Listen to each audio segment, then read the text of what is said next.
presenting this report, my first duty would be to thank the Devar Commission for preparing this valuable document.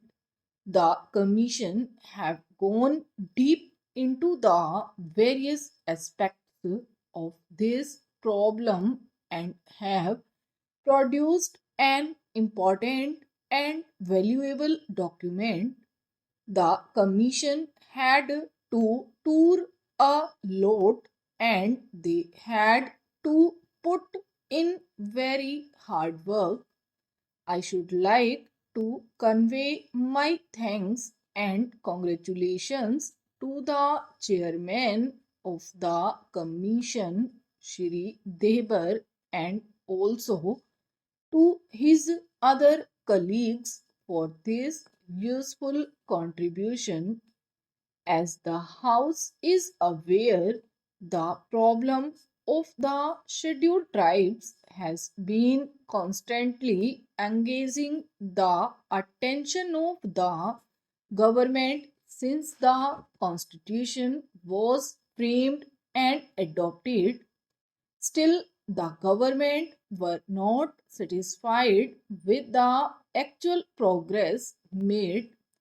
It was in that context that the government appointed two committees before the Debar Commission was appointed.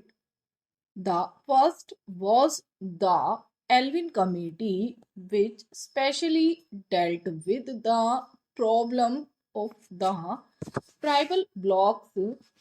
The second committee was appointed on the suggestion of the Estimates Committee to study the problem of the backward communities, especially on the top of that, in pursuance of Article 339 of the Constitution, the government appointed the Debar Commission, and now it is for the House to give its opinion on the recommendations made by the Commission. Our desire is that as soon as the Parliament, this House, as well as the other House, has discussed this report and expressed its views, we will go ahead with the recommendations made, and we will certainly like that they are implemented as early as possible. I do not want to enter into journalities, but it must be said that our country is vast and our problems are also immense. Generally, we are a very poor country, and it is true that during the British days we did not actually realize what poverty meant. People suffered without much protest, but now, when the country is trying to go ahead with economic development, it is but natural that every section of our community should like to progress simultaneously.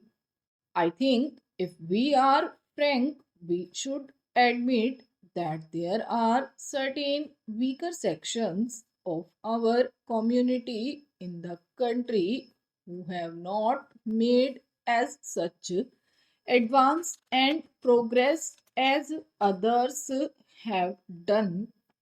It has therefore become very important that we should lay special emphasis on the development of the scheduled castes and the scheduled tribes. It is necessary, therefore, that we should carefully consider the various recommendations made and see what we can do to achieve a certain target within a prescribed period. The scheduled tribes have been living in isolated places, far off places, not connected with roads. They do not have any amenities of life, neither medical aid nor even proper educational facilities. We have to bring them out of that situation, and we must try to integrate those people with other sections of our countrymen. It is far from my mind to suggest that we should impose anything on them, whether our customs or our culture, though the culture is more or less common throughout the country, but every community has its own conventions and customs. Therefore, when I say that there should be complete integration, I do not mean to suggest that there should be imposition of anything on the tribal communities as such. Still, it is essential that integration will only be possible if their standards are raised.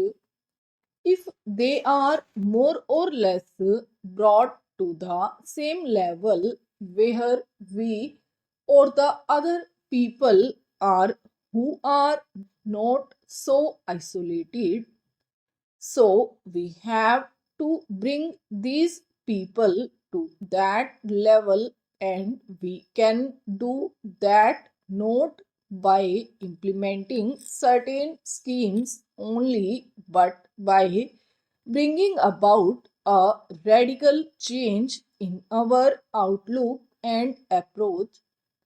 They may be different communities and different religions in our country, but India had its own unique tradition in the past, which we have to carry on and maintain even now. In fact, our philosophic base has been unity in diversity, and in it is our good fortune that when we are free, when we have become independent, various communities and religions exist in our country, and it should be our effort to bring about complete unity and solidarity amongst ourselves, even if our religions are different or we differ in our customs, rights, etc. So I think that it is a challenge to all of us, and I have no doubt that we will be able to meet this challenge. I do not want to take more time of the house.